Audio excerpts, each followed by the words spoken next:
Dear friends, welcome back to the Talk with Your Doc show. We have Dr. Walid here. He's a urologist at Thunder Bay Regional Health Science Center.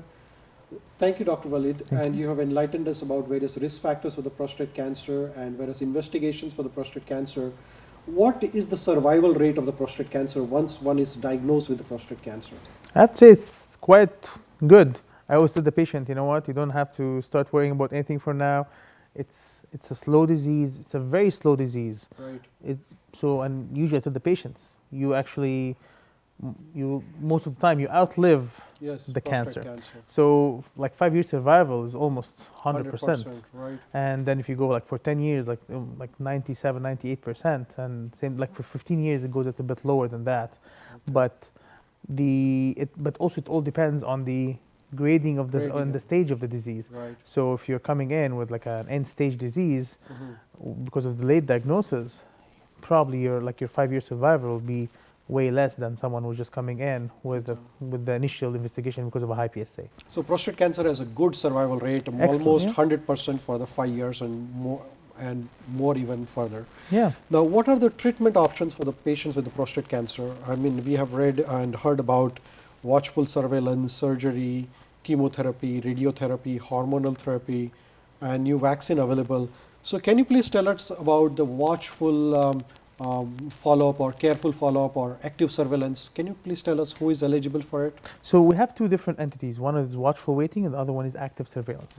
Watchful waiting means we just do nothing. Okay. And this basically becomes a decision between the patient and the doctor. Let's say the patient doesn't want anything to be done at all. Right. And they say, you know what, I'll do nothing. If I start having symptoms, I want you to treat the symptoms.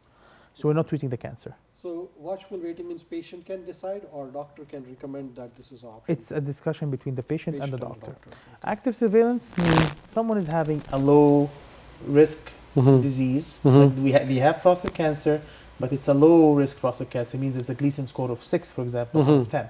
And small amount, only less than only 2 cores from the 6 biopsies or the 8 biopsies. And this, we tell them, okay, we're going to follow up on your PSA, rectal exam, and if we see there is progression, then we can start treatment.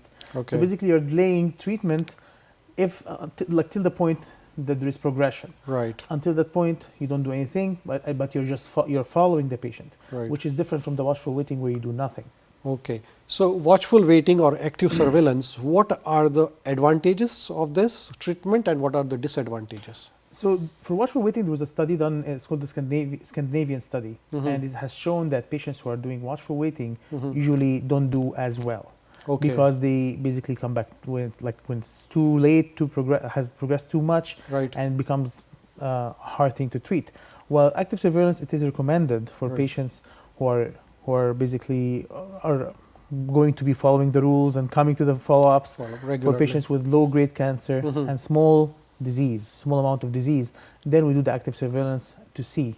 So advantages is that you can avoid the side effects of the radical surgery, right? You're avoiding, we are waiting, and you're waiting to see if maybe your disease does not progress. Yes. And you'll avoid having a strong surgery, like a big surgery, or radiation therapy, or hormones, or Right. So those are the advantages of active surveillance. Exactly. And disadvantage can be like the disease may progress. It might progress if you're not following it closely. Yes. You might miss the boat. Right. And anxiety for the patient. Some Right. patients, they say, I cannot live knowing that I have a cancer. Right. While others say, you know what, I'm fine as long as I know that I'm controlling it. Right. Now, so suppose patient decides that he wants to go for a surgery and not active surveillance or watchful waiting. So what are the surgical options available for them? So the surgical options would include the main thing is radical prostatectomy, which can be done in different ways. It can be done by open approach. Right. It can be done laparoscopically and robotically. Right. These are the different ways of doing it. It's one of the most common procedures done in urology, and it has good outcomes, but also it has problems. Right. As any surgery in life, surgery doesn't come for free. Right. It has its complications. risk factors. Yes. Exactly. So patients can have bleeding, infection from the operation. They can lose their erections because the nerves are running on the sides of the prostate, and we do sometimes nerve sparing, but sometimes we can't because of the cancer. They can get some incontinence. Incontinence is one of the most common concern for many patients. For sure. So does this incontinence, which is caused, which is nothing but ability to control the flow of the urine, does it come back after some months or some weeks back to the patient? So for sure it can come back. It all depends on how, like, it has a good correlation with the surgical approach and the surgical experience of the surgeon. It can come back. Usually we tell them to do Kegel exercises, and in few months some patients gain full control. Sometimes they have some small amount of incontinence, but they can actually. So incontinence can come back, and the lifestyle can be better. Actually, For sure, it's not going to be worse. And if it is a refractory problem, then we can sometimes put sphincters in these patients. Right. Now, other than the surgery, I have seen many patients being treated with the radiation treatment. And is the radiation first line of treatment if it is a low-grade cancer, or do you treat the patients after the surgery with radiation? How do you do that? So it all depends on the disease and the extent of the disease and the age and the patient's preference.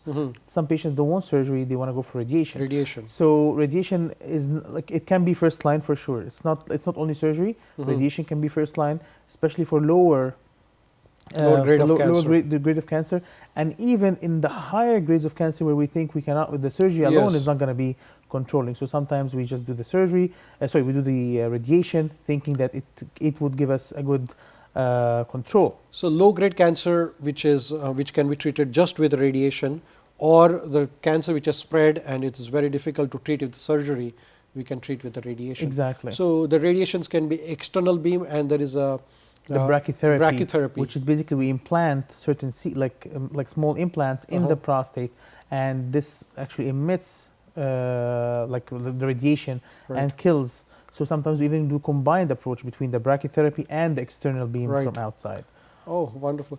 Now, other than this chemotherapy, other than the radiation therapy, can you please tell us about hormonal therapy and chemotherapy? So hormonal therapy goes on the theory that we give hormones to block the testosterone, and if we block the testosterone, we can actually get the cancer to be to shrink and to stop like growing. Right.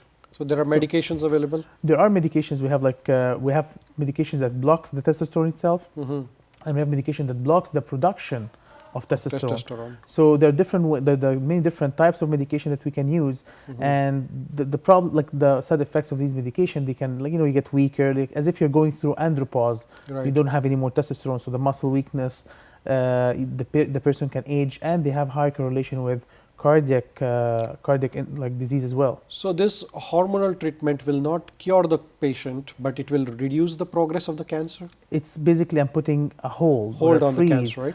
As much as I can. Sometimes then the cancer develops ways to bypass this blockage. Okay. And they start reproducing again. Then we can go for the chemotherapy.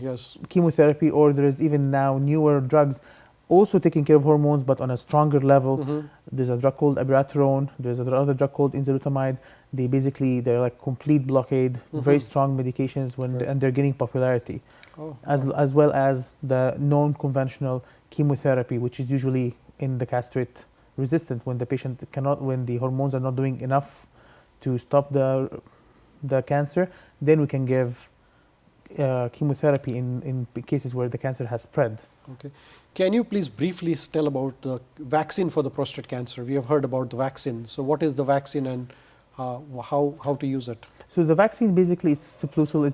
It's a vaccine for the patient where we take the cancer cells and we develop a vaccine against it. So we induce the immunity of the patient. So we're not giving you things to kill the cancer. We're giving you actually a killed cancer to induce the immunity to kill, that your own immunity goes and fight the cancer. This is only in cases where it's not first line or second line. This is right now it's for the end stage cases for now. So in the future, probably with further research, this can. So it's not a vaccine like we have a vaccine for other diseases where you inject the vaccine and you won't get the disease. This is a sort of a vaccine which will help you to boost your immunity to fight against the cancer. Exactly. The cancer is there and you're trying to fight it more. That's good. A lot of information you have given us today about the prostate cancer. Thank you, Dr. Walid. Thank you. Thank you so much for coming and participating here. We really appreciate it. Pleasure. Thank you for all the viewers for being part of Talk with Your Doc.